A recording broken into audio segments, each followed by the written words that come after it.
NEET के लिए अगर आप प्रिपरेशन कर रहे हैं तो मैं आपको कुछ छोटे छोटे ऐसे कॉन्सेप्ट्स रेगुलर देने वाली हूं जिससे बहुत ज्यादा रिपीटेड आपके क्वेश्चंस आते हैं, ऐसे टॉपिक्स जिनको काफी ट्रिक्स से भी किया जा सकता है, जिसमें से एक बहुत ज्यादा अपना बेसिक फर्स्ट चैप्टर का जो है इनऑर्गेनिक के कॉन्सेप्ट है आइसो इलेक्ट्रॉनिक स्पीशीज का।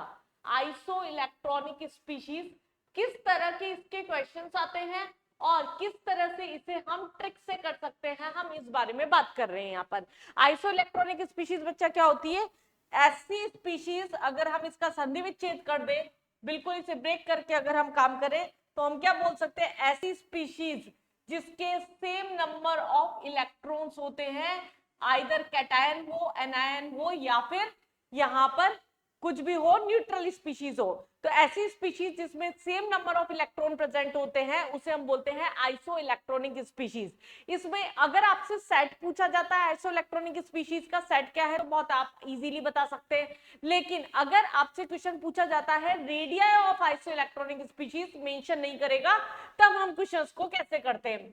कोई भी पेरेंट एटम होता है, पहले तो हम इसका एग्जांपल समझ लेते हैं। जैसे आपका O2 माइनस हो गया, नियॉन हो गया, माइनस हो गया, Na+ हो गया, ये आपके क्या हो गए? Iso electronic. क्यों?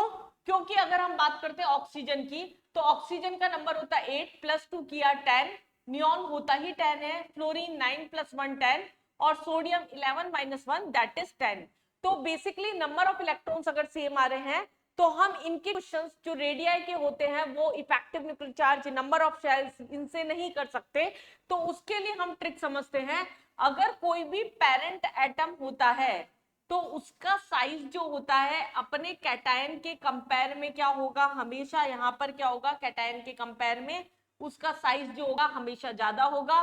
और कोई भी पेरेंट एटम है उसका जो साइज होता है अपने एनायन के कंपेयर में क्या होता है? कम होता है। कैटायन एंड एनायन आपको सबको पता होगा बच्चा, बिल्कुल बेसिक से पढ़ रहे हैं तो उनको भी पता होना चाहिए। इलेक्ट्रॉन लूज होता है तो कैटायन बनता है, इलेक्ट्रॉन गेन करता है तो एनायन बनता है। अब बेसिकली इसके इलेक्ट्रॉन के क्वेश्चंस कैसे करते हैं? फॉर एग्जांपल हमारे पास में ऊपर यही एग्जांपल है। अब इसके क्वेश्चंस का ट्रिक क्या होता है? अगर आपके पास आइसो इलेक्ट्रॉनिक स्पीशीज प्रेजेंट है तो जितना ज्यादा नेगेटिव उतना ज्यादा रेडियाई, जितना ज्यादा पॉजिटिव उतना रेडियाई कम।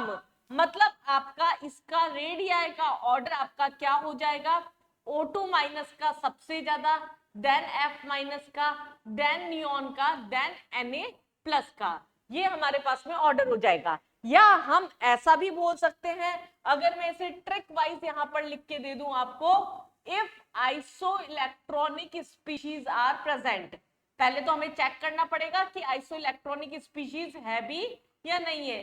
अगर आइसो इलेक्ट्रॉनिक स्पीशीज प्रेजेंट है तो हम बोल सकते हैं सीधा सीधा more negative more radii on ion and more positive less radii. More positive less radii, neutral वाला जो होगा वो आपका बीच में आ जाएगा। फॉर एग्जाम्पल हम एक एग्जाम्पल और रिपीटेड एग्जाम्पल जो आपका पेपर में रहता है वो देख लेते हैं। H2 माइनस हो गया, Ca+2 हो गया, K+ हो गया, आर्गन हो गया और हमारे पास में यहाँ पर Cl- हो गया। ये आइसो इलेक्ट्रॉनिक है क्या? आपको सबसे पहले बच्चा यही चेक करना होता है। आप नीट की तैयारी कर रहे हैं, आपके लिए ये वीडियोस काफी हेल्पफुल होंगे। बहुत छोटे छोटे थे रिपीटेड पैटर्न के क्वेश्चंस और उनकी ट्रिक्स मैं आपको इस चैनल पे बताती रहूंगी। यहाँ पर सल्फर जो है ये क्या हो गया आपका 16 + 2 18, कैल्शियम 19 प्लस यहाँ पर हमारे पास में है 20 - 2 अगेन 18, 19 - 1 18, आर्गन होता ही 18 है, क्लोरीन 17 + 1 18। मतलब ये आपका आइसो इलेक्ट्रॉनिक तो है। अगर सेट पूछा जाता है तो ऐसा हो गया। अब अगर हमें इसके रेडियाई का ऑर्डर बताना है तो सबसे बड़ा क्या हो जाएगा हमारे पास में? जितना ज्यादा negative, then Cl-, then argon, then K+ and then Ca+2। जितना ज्यादा पॉजिटिव उतना साइज छोटा। तो ये आपके रिपीटेड पैटर्न के जो क्वेश्चंस हैं नीट के अंदर अगर आप पेपर खोल के देखेंगे बहुत ज्यादा बार इस दोनों क्वेश्चंस को ही आपका पूछा गया है।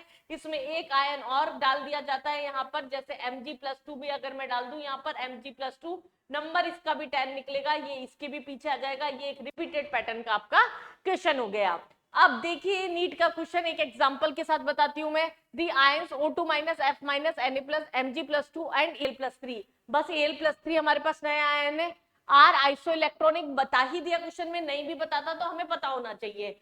द आयनिक रेडिया शो, क्या करेगा आयनिक रेडिया, अगर हम इसी तरफ जा रहे हैं तो हम बात कर रहे हैं O2 माइनस का सबसे ज्यादा, देन F माइनस का, देन Na प्लस का, देन Mg+2 का, और फिर हम बात कर रहे हैं Al+3 का। इसका मतलब O2 माइनस से Al+3 में आपका क्या होगा, ग्रेजुअल डायरेक्ट डिक्रीज होगा। तो हम सिग्निफिकेंट इंक्रीज नहीं बोल सकते, इंक्रीज देन डिक्रीज नहीं बोल सकते, डिक्रीज देन इंक्रीज नहीं बोल सकते, डिक्रीज होगा हमारे पास। तो इस तरह के और भी छोटे छोटे कॉन्सेप्ट जो कि बहुत रिपीटेड है, उनकी ट्रिक्स जानने के लिए चैनल को सब्सक्राइब करके रखिए।